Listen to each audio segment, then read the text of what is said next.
Welcome to Thursday, everyone. Last Thursday, listeners, Sandy gave us a taste of how to use hashtags on Instagram. Today on part 2, Sandy runs through a couple more issues with hashtags that you may not have heard of. Let's get back to hear more from Sandy. One other thing that might come up, and that's shadow banning. And when you post, just quickly go through your tags. You might see that they're all correct. If you're copying and pasting from notes and you've used them, you'll know they're correct. If you've added a few more tags in because of the pattern, when you've posted, just go back and check it and see that it does go through to that site. If it doesn't, it may be a spelling error, or check another tag. And if they aren't going through the tags and you can't find them, you may have been shadow banned. And that's something that Instagram does if they don't like a particular tag that you've used. And you never know, it's a state secret, but you never know which ones they ban. But we know someone who used the word derriere as being just a bit cheeky. Oh, okay. And it was shadow banned. Someone else used bikini. It was shadow banned. And what happens is your tags mightn't work for up to 48 hours. And then it's like putting you in timeout, then you're back again. And that's what's called shadow banning of the hashtags. And so it's important for you just to make sure that your tags are working. Every now and again, just have a little check. I've never heard of shadow banning. Oh, really? No. Oh, right. It happens. I mean, I'll tell you, one thing I do is if I'm going to use a hashtag and I think, what else does this bring up? I'll actually have a look.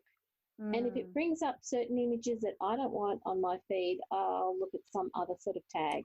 Absolutely. Yeah. That's one bit of advice I'd give to pattern companies. When they do a release, I would suggest that part of their marketing, when the whole pattern is evolving, what is this hashtag going to look like on Instagram? Yes. And because that's where all the makes will go into the sorting bin, and that's where they will find their pattern. So if it's added as an afterthought or they don't even use one, then it might just come under all their patterns. And I think they're doing themselves a great disservice if they're not putting it. You see the big four now are not using the numbers. The new ones that are coming out, they're actually giving names to their patterns. So they're using the sorting bin of giving names to their patterns for the big four. That's a really interesting take as to what they're doing. You can still use the numbers, but how interesting it is that they're using Instagram along these lines now. It is. In conversation with other sellers, you can talk about a particular pattern quite easily with the name, more so than the number. Yes. And it's been going on for a while. So that's actually a really good change that we've seen now.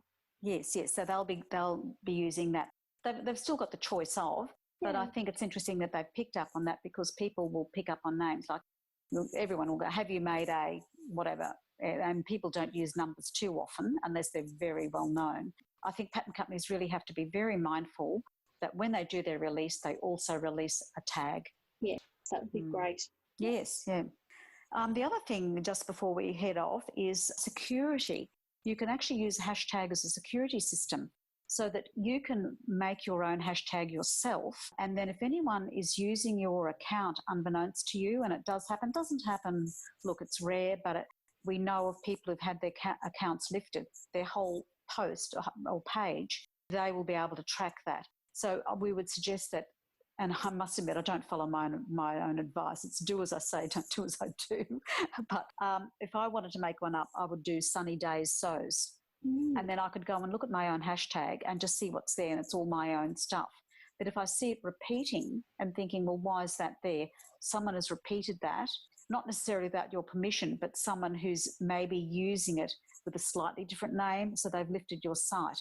And that's when you have to report it to Instagram and say that someone is impersonating you. So using that as an added extra security as well is another way to make sure that hashtags work for you. That's really clever advice. Thanks, Sandy. I like that one. Oh, I love it too. I'm going to go and have a look at it as soon as we finish. Yes. Yeah. So, I mean, hashtags, I always think I'm going to be on Mastermind, and your category is hashtags on Instagram. You would blitz it when it comes to hashtags. I do have one question. Sorry, it just came to mind. can you use hashtags, not just in the text of your post, but can you tag the image with a hashtag? You can't tag an image with a hashtag. You can only do it with an @ And I would advise against doing that, because what happens is if you've got an image and you say tag @Sober50, what happens is then we get all your comments going onto our DMs. You're better off using your @ symbol just in the post, and that advises us that you have mentioned us and we can have a look. But to be quite honest, if you just put #Sober50, we'll see you. That's the best way to go. If you put the @ on your page, we will not only get all your DMs, and if you put it down in the post as well, that could slide off our DMs, because we do get a lot of DMs. But the best thing for people to see you is to put the @ in the text below, not on the photo, and then the hashtag pertinent to the sorting bit that you want to go in. So whether it's Jali Patterns or however you set it, Jali Patterns, hashtag that below, and you can @ them as well, and that alerts them. But yes, doing it on photos can be a little bit annoying, because then the people that you're wanting to alert, they're getting everyone's notifications on their DMs as well. Definitely going to keep that in mind.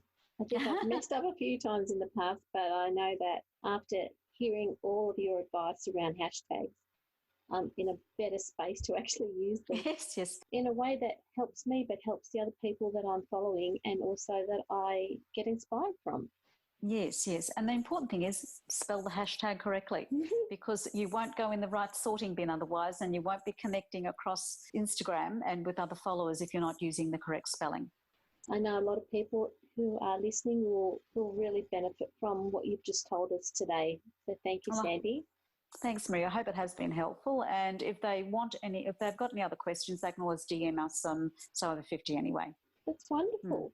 Well, thanks again, Sandy, for being on our Thursday daily podcast show. I know this is going to give people something more to think about and get involved in their day.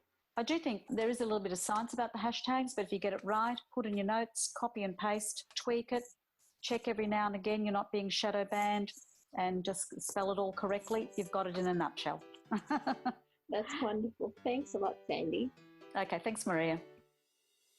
Thanks again, listeners, for joining us in part 2 of Hashtags, brought to you by Sandy of So Over 50. Have a good day, and we'll see you tomorrow.